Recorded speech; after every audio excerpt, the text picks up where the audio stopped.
Welcome to Feel Less, Do More. In this episode, Gill sits down with adaptive fashion expert Victoria Jenkins. At uni, one of the tutors said, some of you or one of you might have a runway show and the rest of you might end up in retail. And it was said with such ugh. I was like, but I actually want people to wear what I design. I didn't really identify with the arty stuff. Don't get me wrong, I love looking at some of the outrageous things that people come up with. But I was like, well, that's not what I wanted to do. I was in hospital in 2016 with another patient. She said she couldn't dress how she wanted to at work or at home or for her job. And I thought, God, it's really obvious. Almost embarrassing that I hadn't thought about it. Someone in the States had said it, but there are more clothing ranges for dogs than there are disabled people. Wow. Still the case today.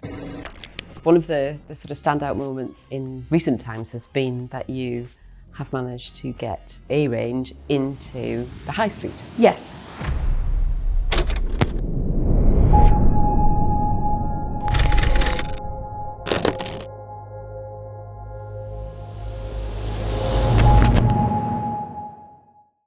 Victoria, welcome. Thank you for having me. Thank you very much for joining us on the podcast today. You're a designer. Yes. And you've been in fashion for the whole of your career. Yeah. Where was your first job? My first job, my first unpaid job, because I did interning first, was with a super creative designer in Battersea, and her name's Inbar Spector, which doesn't show anymore, unfortunately, but it was that sort of classic sleeping on the floor of a studio, working 7 days a week type of internship, where I definitely learned a lot, and also that if I was ever a designer, I didn't want to do that to people.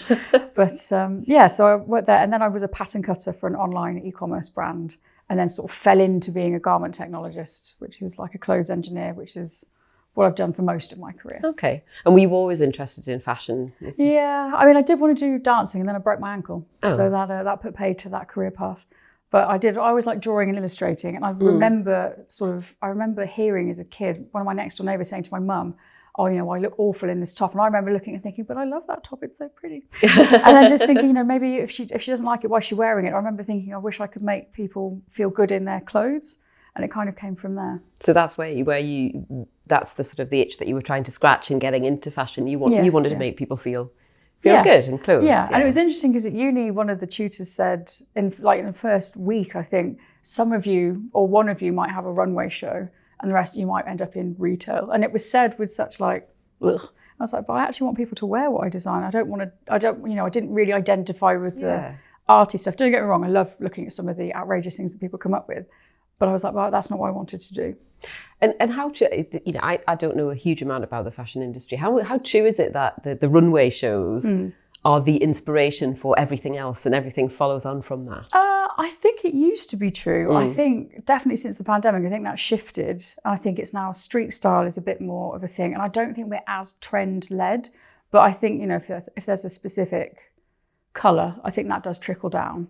Pantone, I think they do every year. They say like, this is the colour of the year. And then suddenly it's almost like Pantone dictates it now and then everyone copies it. But because things have moved a lot faster now, especially with fast fashion, you can get most things in any colour, any time of the year really. So I think there's not as many trends as there used to be. So I don't think the runways dictate quite as much. I think they inform it to some degree, but I don't, something that's a bestseller at Chanel, there'll be a knockoff version that will do very well, for example. And you've worked with some big brands in the past, people like All Saints and... Yeah, All Saints they were a really good company to work for. And Jack Wills was also, they were probably the best about all my health conditions as well. And then Victoria Beckham, it was a dream job and the clothes were amazing. It was just, I'd already had the idea for Unhidden when I was working there, and it was very much this isn't going to help people. Okay. So you mentioned Unhidden there, which is your own brand. Where did the idea come from? I was in hospital in 2016 with another patient, and even though I'd left parties because I was uncomfortable or after surgery, you just don't go out and because you can't wear what you want to. It still just didn't even make me click, and it impacted me. But she said she couldn't dress how she wanted to at work or at home or for her job, and I thought, God, it's really obvious. And it was almost, and I still come across people that say this now. It was almost embarrassing that I hadn't thought about it. And I got my laptop out and had a look. And it was all a bit Teflon-y, very much from a carer's perspective. So they'd seen a need, people were doing invest, and there were some amazing brands that were going then. But I thought, I wasn't seeing very much around sort of youth. I wasn't seeing very much around a huge array of disability. And the word sustainability still wasn't really a thing in 2016 either. So yeah, the idea lodged, and then I think I registered it in 2017. Okay. So tell me a bit about the brand. What does the brand do? What does it represent? So, well, the strapline is normalising inclusive design. So I started with just 10 pieces, like 5 for men, 5 for women. And it was sort of formal so that you could go to a job interview, essentially, because not being able to dress for a job interview was a huge problem for people. And trying to make it stylish, trying to make it a bit more interesting, and also using dead stock fabric and in colours like black and white, even though it was a bit dull, but it's really easy to keep sourcing those. And we have seated and standing versions of trousers. So for a wheelchair user, we make it longer at the back and shorter at the front. So literally the whole sort of seated bit is shaped for when you're sat down. So they do feel a bit weird when you stand up in them.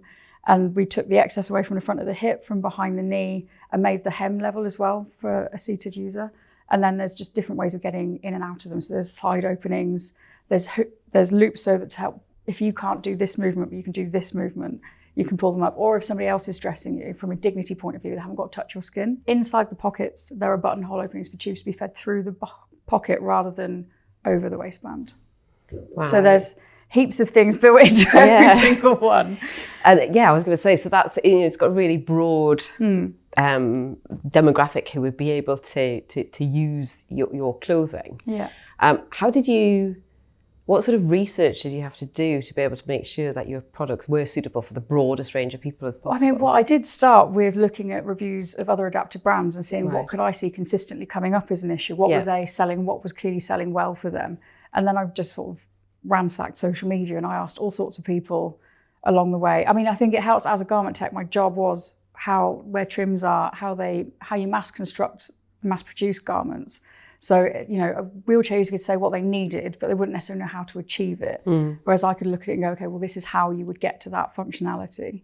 So it was a lot of sort of customer feedback, but pre-customer feedback, I would say. And then now we have focus groups and sort of still go back and test things and make sure that things work for people. And how did the industry receive what you were trying to do?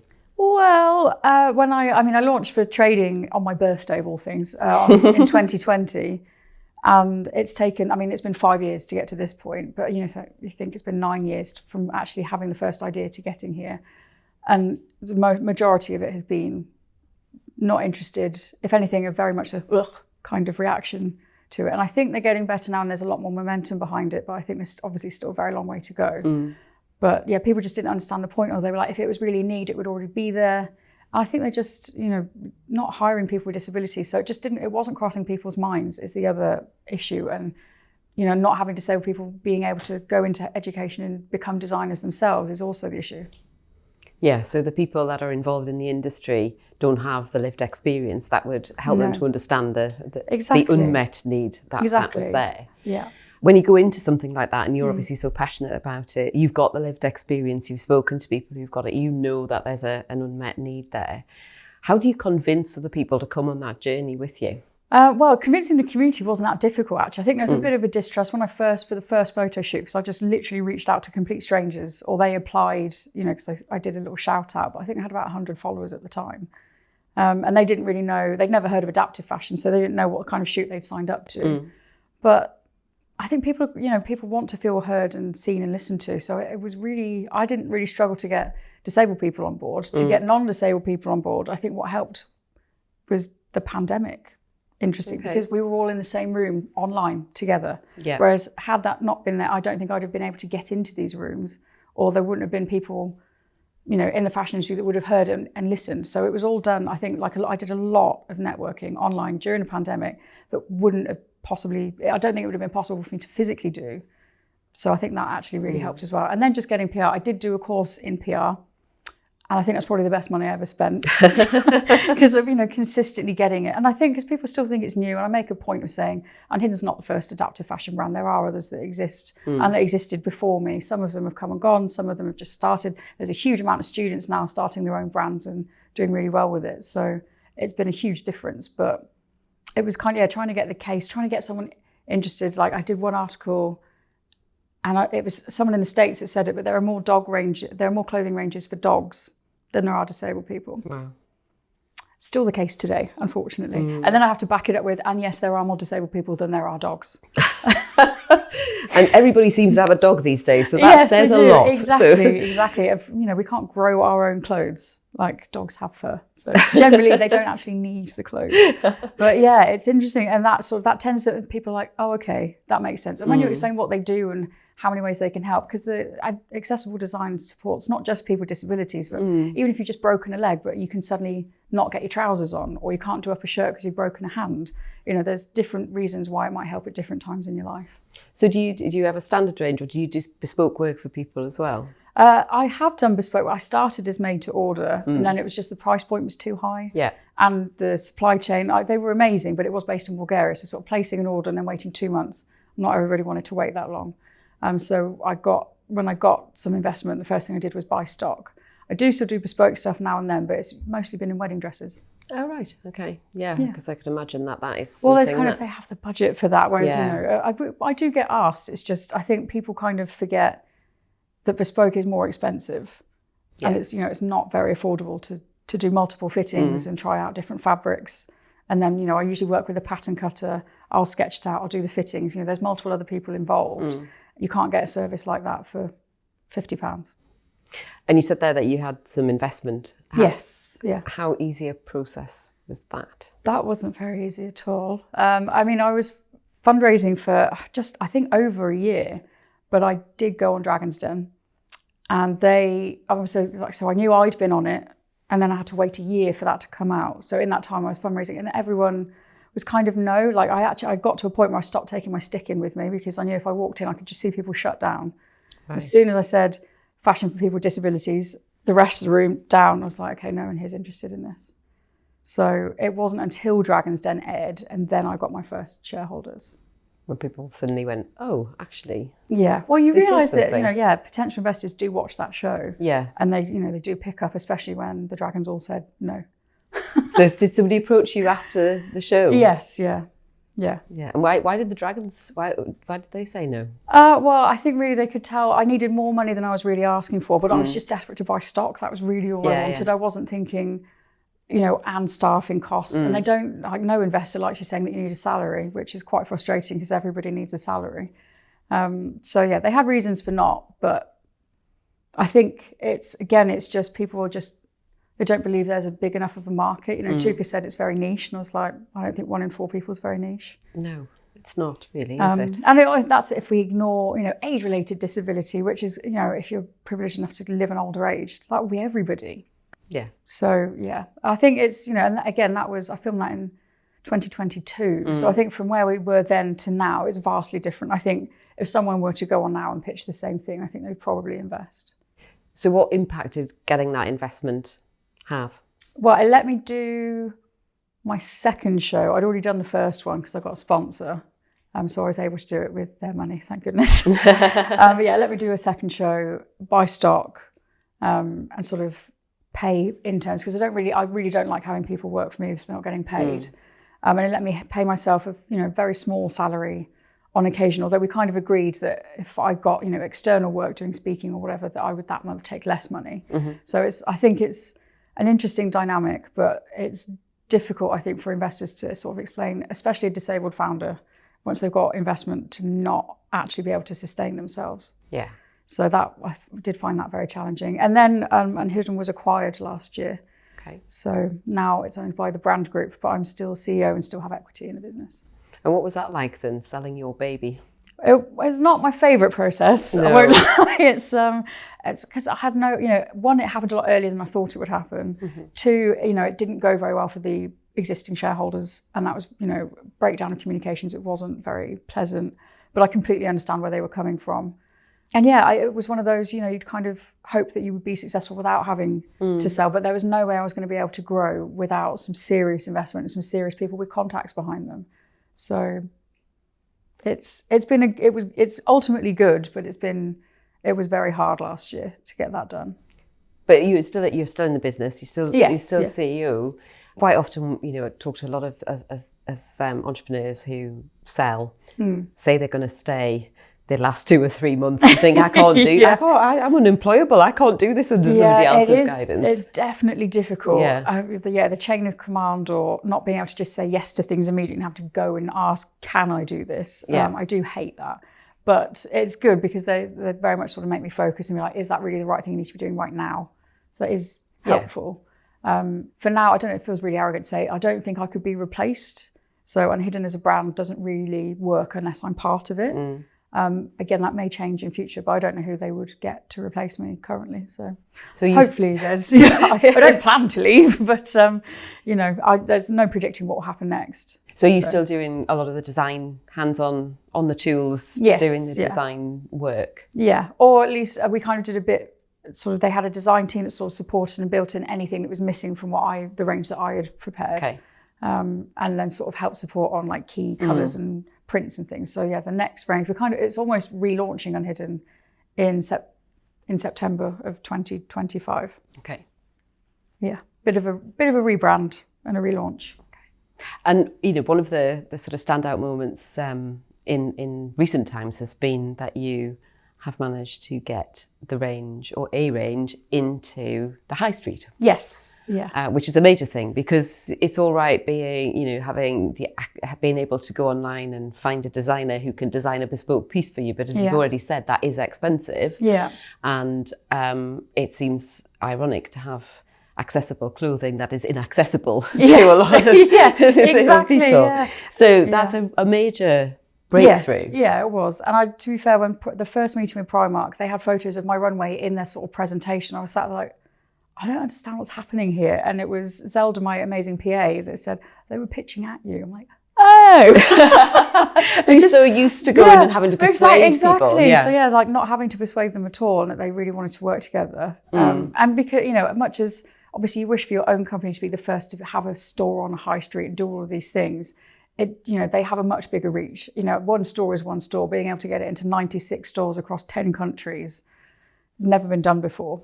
So when did the range launch? In February of this year. And how has it gone? How's it really well, received? thankfully. I mean, there was so much positive press around it. I think I did like 5 back-to-back radio interviews in the first week. And it's been, mostly, on the whole, mostly really well received. Obviously, it's not perfect. And, what makes one garment accessible for one person isn't accessible for somebody else. But it's, we've had some amazing feedback and things that we can work on and develop and build. And it's a long-term commitment from them. Like, they will always have adaptive fashion. They're not doing it and then stopping, which is, I think, the mistake that some other brands across the pond have made. They've sort of done a one-off. Yeah. And only with a wheelchair user, or, and you can't get, once it's sold out, it's gone. You can't get it again. So yeah, it's really exciting. And they want other brands to do it. And I think now that Primark have, there's definitely a bigger demand for all the other brands who I now get to talk to, who are all really interested in doing it themselves as well. Or at least, sort of having brands come into their stores and their concessions who have adaptive fashion. I think that it's always an interesting thing when you talk to people who, that the early parts of any business is persuading people that they need you, and persuading people to talk to you, and trying to get into the right rooms and trying to get into the right networks. But then there's the switch where everybody wants to, it's the other way around. So is that an enjoyable experience where people are now coming to you, or is that quite stressful because you're not in control of who you talk to? And I don't know, because I'm still like anyone and everyone. I'm like, everyone needs to do it. You can come talk to me or go and talk to other adaptive designers, because I think there's now an awareness of that there's more than one of us, obviously. I mean, there's a bit of me that's always like, where were you? Especially with some brands that I have been speaking to for a long period of time who've just sort of never committed, or I've never been able to persuade. And now, we've got a much stronger case for it. So it does help. And I'm still like, anyone and everyone. I mean, some brands it's not going to work for, and some, there are some companies that maybe I wouldn't want to partner with, but I still sometimes have to actually go, well, never mind my own personal beliefs. What does the community need? And I think that has been sort of the decisions that I've had to make especially over the last 12 months. Has been, never mind how I feel about this and whether or not this works for me personally. Yeah. Does it work for the community, and making that call?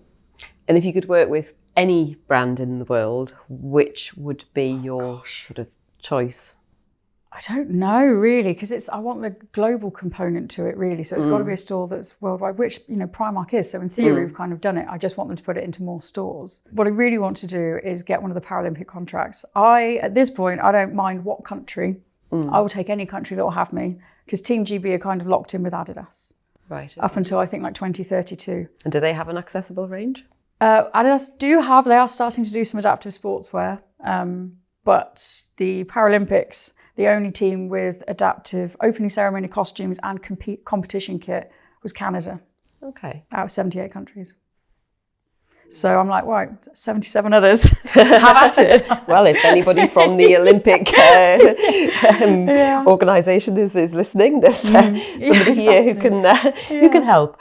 That would be a brilliant. That's a brilliant goal to aim for, isn't it? Yeah, and I think I've spoken to so many Paralympians over the years, and what they train in, they have to adapt for themselves, because there hasn't been that adaptive offering, and that is changing now, which is amazing. But then what they compete in, because it isn't made for them, they lose time and seconds and being comfortable, and it's just not. You know, they wouldn't dare do that to a non-disabled athlete. No. And there was even one company that threw a party for, you know, Team GB, but they only invited the Olympians, not the Paralympians. Wow. Didn't go down very well, obviously. So there's still so much work to do. But yeah, I speaking to them and sort of I met some of them last year, and seeing them in the kit and seeing, you know, someone with a limb difference having to roll up a sleeve. I'm like, they couldn't just tailor that for you. Or like just get a seamstress in for a day and go around, what do each of you need, just so that when you're going, carrying around all your medals, you haven't got to constantly keep doing this. And it was causing, you know, friction burns and pain towards some of them. Was like, how are we at this point where we're not actually looking after our own athletes either? No. Who were supposed to be our national heroes. Exactly. And I think, you know, there's something like the Olympics and sport generally and the Paralympics have really shone a spotlight on disabled people and have changed the narrative in people's heads around what disability actually is and what it means. And there've been a lot of positive changes. What would be one change that if you were in power now, what one change would you make that would make a big impact? I think I would mandate businesses have to hire people with disabilities. I think that's one of the biggest issues that I see. Is it's all well and good saying that, you know, you want to get disabled people into work, but people don't want to hire us. So I think, you know, and that's a business, you know, sort of mindset shift from the businesses. You know, it's not that we don't want to work, it's that people actively won't hire us. You know, I know if I'd had disabled on my CV, I wouldn't have been hired at all, especially not in fashion. So I think there needs to be some sort of actually a commitment from businesses to hire. And at the moment, I don't think they have any kind of incentive, and they're all just getting away with it. So that's probably what I'd do. Well, yeah, I think you're absolutely right. I don't think there is any incentive for any business to hire at a policy or governmental level. Certainly, you know, in my business. Fear Less, Do More is brought to you by the team at Square One Law. If you're enjoying this episode, hit follow or subscribe. It really helps us out, and it means that you won't miss out on any future episodes. We have some great fearless guests that leave you feeling really inspired. And if you think someone else would enjoy it too, feel free to pass it on, whether that's a mate, a colleague, or someone in your network. Thanks for listening. Now back to the conversation. We did a big sort of cultural change programme and approached recruitment and diversity in a completely different way. And I get asked to talk about this all the time now because of the actual practical impact it has had. You know, we've got sicknesses down, attrition's down, engagement's up. Yeah. We have won more clients, we've won more work. It does. It brings businesses are something more profitable when they hire within disability as well. Yeah, like absolutely. It's the thing, you ask the same 5 people for 5 years running how to resolve problems, you get the same 5 sorts of answers. Absolutely. So that's amazing. Having that sort of diversity of thought. Yeah. And having different people coming from different perspectives is one of the best things that you can do for your business. So if people out there are listening, just try harder. Yes, Don't think about the barriers, think about the positives that can come, because the majority of disabled people, the adjustments that they need are things that benefit everybody anyway. Yeah, like just remote working. Yeah. I needed that for years, was told, no, that's not possible. COVID hit. Oh, suddenly it was possible. They're like, oh, you all lied about it. And it did, everyone got a better quality of life. No one worked less overall, and everyone had more time at home and were more comfortable. They got to see their kids, or, just be with their pets, like all sorts of, there were so many benefits to it that, this sort of race to try and get everyone back into 5 days a week. I'm like, no one wants it. No, it is. It's actually the production. I think if anything, productivity would go down. Absolutely, I completely agree. I chair the British Chambers of Commerce Workplace Equity Commission. One of the recommendations that we made in a report that we issued last year focused very heavily on flexible working. Yeah. That is undoubtedly one of the key ways that you can unlock a more diverse workforce on all sorts of fronts. If you are actually serious about it. Yeah. And I don't know if you've seen, there's been a few businesses, like, was it 200 businesses piloted a 4-day working week? Yeah. And again, everyone was happier. I think even, was it Virgin, they were like, you can have as much holiday as you want so long as you get your work done. And no one took any extra holiday, but everyone was happier. Yeah. We had, I interviewed somebody on the podcast just recently who they've implemented a 4-day working week and seen massive benefits. Yeah. I think as a nation and as a business community, we tend to look for the problems and think, oh, that won't work. Yeah. And sometimes they're a bit frightened to try and fail. Yeah. Where actually you can learn so much when you do that. So it's about having a sort of a growth mindset. I know that's a bit of a buzzword. And I think, embracing the benefits that disabled people can bring to your workplace is, again, it's in that same category. Yeah, definitely. What's the worst that could happen? Could be a disaster, but the likelihood is it won't be. Exactly, and then everyone will be happier, and they're more likely to stay working for you. That's the other thing. Is like, in terms of retention, rather than constantly having revolving door of people, we hire disabled people. They tend to work really hard and they don't leave. I mean, not just because they can't, because they don't know if the next employer is going to be going to actually hire them. But you get much better loyalty. Absolutely. And so you're not just a designer, and I say that in the sort of lightest way. You're a speaker, you're an activist. You have found your voice in a very noisy environment. How have you done that? How have you been able to be heard where others haven't? I don't know. I mean, there's an element, and I have to sit in a huge amount of privilege. I'm fairly palatable looking and sounding. I don't really look disabled unless, you see me with a sticker in my chair. So I think that's been part of it, for sure. I think also I was just a bit relentless. To start with, I was like, well, if I don't do this, I can't say I've really tried. So it was more getting over my own ego to just stand up and say something. But initially I hated the thought of being on camera. I was like, absolutely not.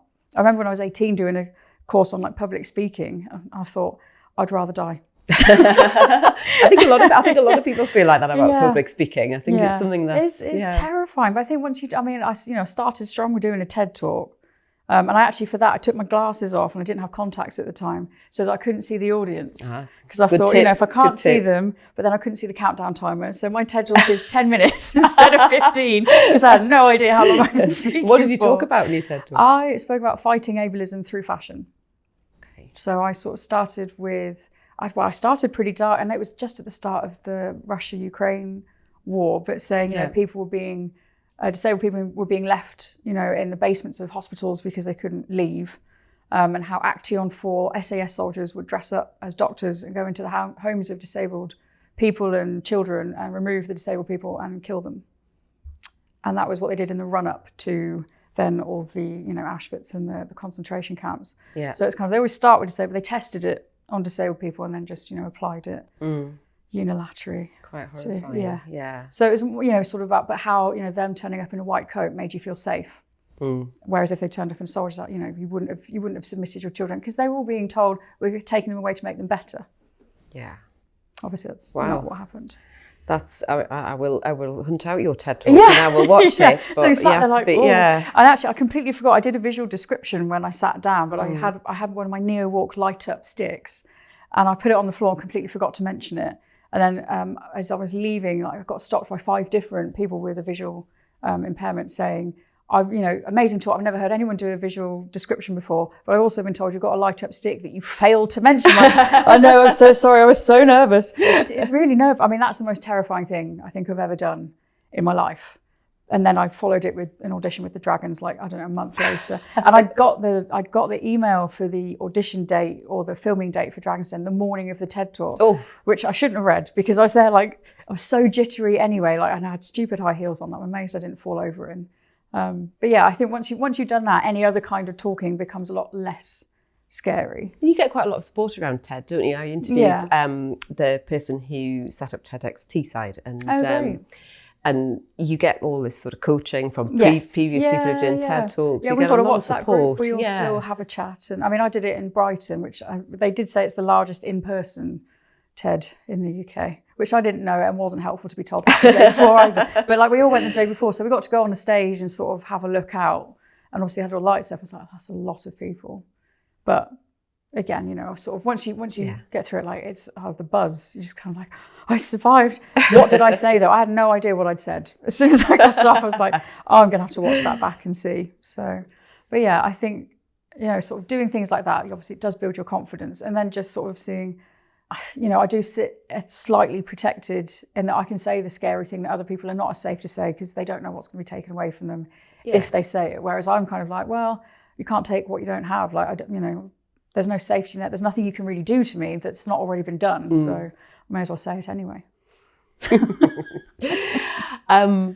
You because of your activism and because of the impact that you're making, you've had a number of sort of accolades. You know, Vogue's top 25 most influential people in fashion. I mean, that's pretty. That was a very surreal day. Yeah. I read it I think 5 times before because it just said hello from Vogue, and I was like, oh, what spam is this now? And I was like, no.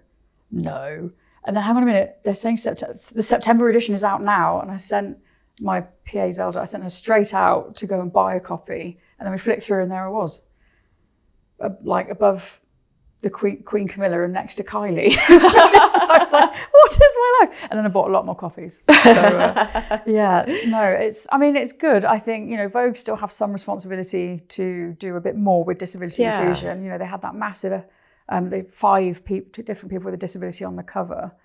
And they've not really done anything to that level since. And I've still not, you know, they've not done a full adaptive fashion shoot. So, you know, Vogue High, still here and willing. Yeah. But I think that's still endemic of the fashion industry is that, you know, they were getting to grips with size inclusivity, and that's having a lovely rollback at the moment. Yeah.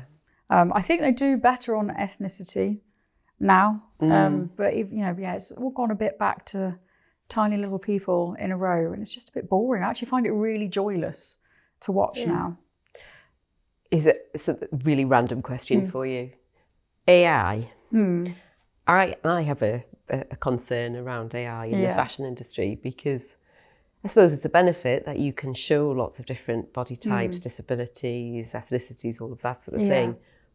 But if you do that, you are taking away exactly from how I feel about disabled people. Yeah, it's just another way of not hiring. Yes. Yeah, for sure. No, I absolutely, and I think it's already been proven that AI is already learning from the most people who are using it the most. Yeah. Which, funnily enough, isn't disabled women or, you know, a mix of people. So it's already starting to reflect society, which isn't great. I mean, it's got an incredible power for support and help. You know, sort of sometimes I'll be like, I've got to write this quick little, you know, bio. I'll be like, write a bio from the perspective of, and then just let it go for it.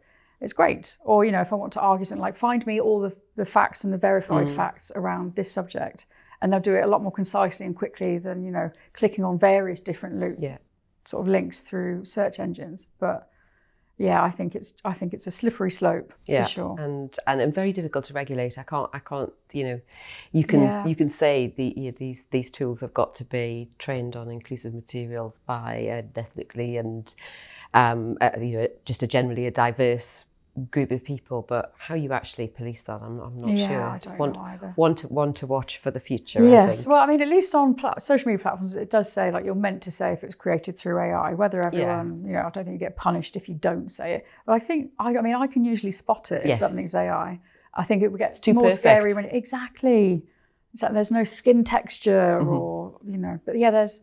I remember I was part of an article with The Guardian, and there's a team of 4 people who ran a fake AI female influencer. And they were all making so much money. And this was a mythical, fictional person. And it was just so weird. I was like, that's quite scary that they can do that. And, you know, obviously the risk with a lot of OnlyFans sort of content or, you know, deep fakes and just people starting to not trust what they're seeing on their screens. When people are already starting to, you know, we don't trust science or facts or data. So I'm like, well, you know, it's just another way to manipulate us. And I was at a TED talk last year, and the woman that talked was from the fashion industry, but she does digital fashion. Yeah. And these digital fashion shows now, where you can buy outfits to wear at the digital fashion show with the audience and all this sort of stuff. The fashion world is evolving generally, isn't it? But I'm still like, we're spending money on a digital outfit. And, you know, as a disabled person, you can't even wear clothes in real life. But, you know, you're expecting us to buy digital versions of things. It's just, I don't know. Again, it's obviously another way to take money from people. But I do think there's, you know, I think it's really creative. I think if you're a student on a budget, then getting AI to sort of create CADs or, you know, looks on models when you can't afford a shoot, I can see the temptation to do it and why it does help. But ultimately, I don't think we should be cutting people out of creative industries because we already get cuts out of everything. I think successive governments have not respected the retail industry and the amount of, you know, drive and support, you know, what we bring to the economy. Because I think, you know, fashion can be seen as frivolous, but you know, there's that end of it that is, but then there's actually, you know, people do have to get dressed every day. And you do arrange for men as well as women? Yes, yeah. It was really important because menswear is so underserved anyway. So I was like, no, I'm doing both at the same time. I'm not launching just for women's wear and then introducing men. I'm doing both at the same time against a lot of advice. But I'm glad I did. And actually the menswear is going to be in an exhibition at the V&A. Oh, brilliant. Called Design and Disability. I think it's called Designing for Disability. When's that? June 7th. And then it'll run until February of next year. But it's only Unhidden's menswear that's in it. And why is that? I think just because they could, you know, there's not very many people that do menswear. So they have some other adaptive designers in there. They've got someone over from the States who does some really amazing, very experimental sort of stuff. So yeah, I think it was just because they struggled to find very many people that were doing menswear. So what's the next step then for Unhidden? Well, it's still to get Unhidden as a brand on the high street. That's still very much a goal of mine. And whether that's, you know, in partnership with other retailers or other retailers selling our range, that's what we're sort of working on at the moment. I am doing another show in September, which I'm very excited for. I'm doing something a bit different with it this time, but I can't really say anything about it because then it'll spoil the surprise. But yeah, it's just kind of, it's scaling and growth, really. You know, I very much, my ethos the whole way through has been to try and employ other people with disabilities or give them a shot in fashion. You know, from a lot of the models that I worked with have gone on to do either other modelling, or they've at least, you know, gone on to do other speaking or been invited to other things because they, you know, they've had that confidence booster. So I like the idea of being able to give that to as many people as I can. Yeah, and I mean, being a model with a disability must be pretty challenging. There was a television programme a few years ago. It was a competition. Did you see that? There was a competition to find the next. It was like the next top model, but it had to be somebody with a disability. Gosh, it shows you how much I don't watch live TV. It must have been 15 years ago now. It was fascinating. Because the attitudes... Well, the attitudes 15 years ago, good grief, I dread to think those poor models. Because that's the thing that, I mean, if just, you know, we're less likely to get hired or paid less than non-disabled counterparts. So, yeah, I try and make sure everyone gets paid exactly the same, regardless. But it should be. But it's, I mean, and some people are like, well, but if they're a really famous model, you pay more for a really famous model. I'm like, yeah, I can kind of see that argument. But if really you're turning up and walking for 30 seconds, I think you can all get paid the same.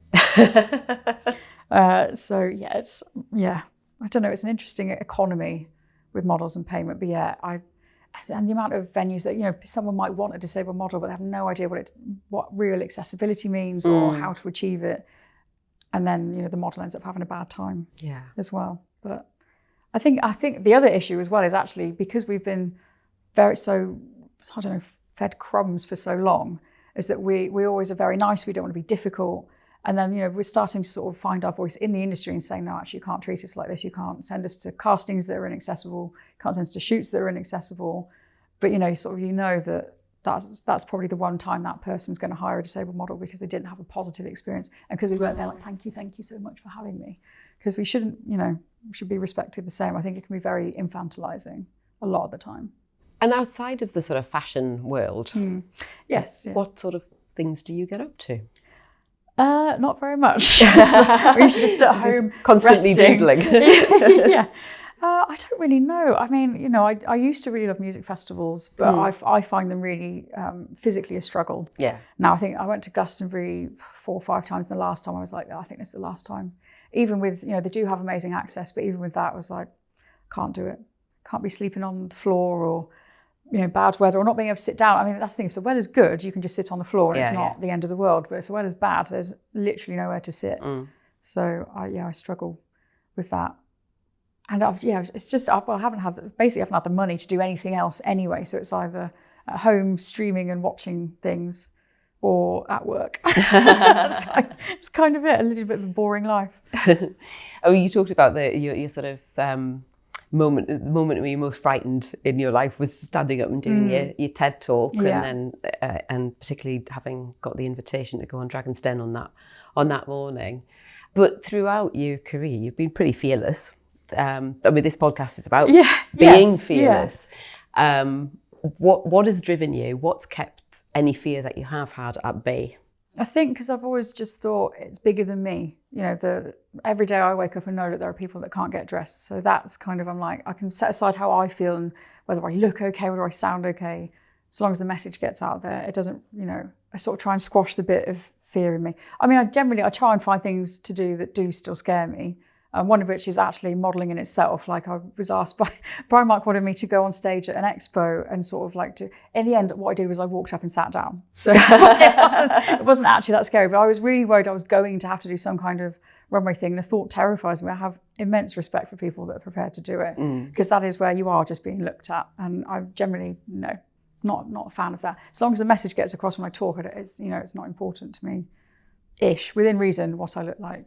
But yeah, still, I think, fear is what keeps you, you're doing the right thing if it's scary. I think activism is the scarier part, because there is pushback and you never know who's watching. Like my LinkedIn, for example, I don't know what opportunities I'm losing when I speak angrily about things. So I've tried to lead with a bit more kindness now, because people definitely respond better.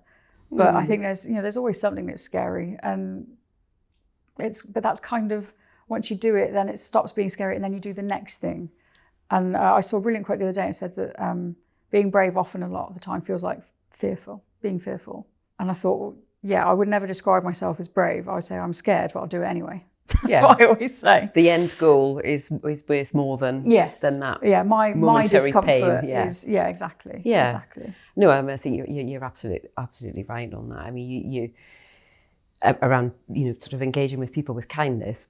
But at the end of the day, not everybody's going to agree with you, no matter how you do it. And if you've got a point to get across, speak, exactly, for 1 billion people either. So I expect pushback. And I think the thing that worries me more in this community is there's quite often we'll sort of vocally tear chunks out of each other online where other people can see it. I'm like, I think we should do it in the DMs, people. Like, it's okay, we can all fall out. We don't all have to agree on everything all the time. Let's not do it where non-disabled people are watching, because they then don't want to get involved.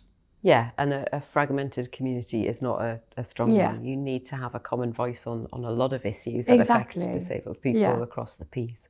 Yeah, and we all have different experiences with disability as well. What works for some of us isn't going to work for everyone else. It doesn't mean we don't try both. Yeah. You have to get to that. So, I watched someone talking about, domed something on Crossroads, so like a dip for a blind person very clearly says, this is the sidewalk, this is the road. Whereas wheelchair users needed, a ramp. But a ramp then doesn't say to a blind person where the road is and where the road isn't. Yeah. So that's why they put the dome there, so that through their feet they can feel it. So that's how they provided two different solutions to one essentially one access problem. Yeah, no, and that's kind of the approach we need to do with everything, really. Exactly, and there isn't a hierarchy of rights. No. So one person doesn't, trump the other. No, exactly. By their disability or their level of disability. It's about trying to find solutions that can improve things for everybody generally. Exactly, yeah. So what would you like to do more of? I mean, I like to do shows. They are fun, and you do so much work and they're over in about 5 seconds. So those are really fun to do. I think more photo shoots, because that's where you sort of find that you can literally watch someone engaging with clothes that make them feel better, and then sort of just seeing them come out of their shell a bit, especially if they've never done it before. And I tend to work with a fair amount of models who haven't done any kind of modelling before, or especially not with adaptive clothes. So it's, you know, it's really, those are fun. Those are great days. I mean, they're exhausting, but that's when you even hear, you know, almost like a compliment about the clothes. I'm like, yes, it worked. Like the first shoot I ever did, I didn't know if they were all going to hate it or if it was going to work or not. And then one of them said to me, I haven't been able to wear a dress for 10 years. It's like, worth it. Every difficult thing I've done, just for one person, it's worth it, you know. So yeah, more of that, I suppose. I don't know, I think there's still a really long way to go in fashion and representation in general. I did quite enjoy being on TV, so I wouldn't mind doing more of that, but only if it feels right and if it doesn't take away from obviously the day-to-day running of my business. Well, that's, you know, I'm sure we will see you more and more on screen and off. And then let us know when your show is in September. Yes, I'd yeah, love absolutely. to make sure that we see these surprises that you've got in store for us. Yes, but, yeah, you know, it'd be keep doing what you're exciting. doing. It is so important, to the point that when I first was introduced to you and what you were doing, I rang my friends who are in wheelchairs and said, get yourself to Primark. That's it. Yeah. You know, Yeah. that shows to me that, you know, Yeah. there is a really unmet need, There and is. it's brilliant what you're doing. Thank So you. thank you. Thanks for having me. It's you. gone very quick. It has. It's gone very quickly, hasn't it? Thank you. Thanks for listening to this episode of Fear Less, Do More, brought to you by Square One Law. If you found today's conversation inspiring or interesting, we've added a recommendation for what to listen to next. That's either on the screen now or in the show notes. Take care, and we'll see you next time.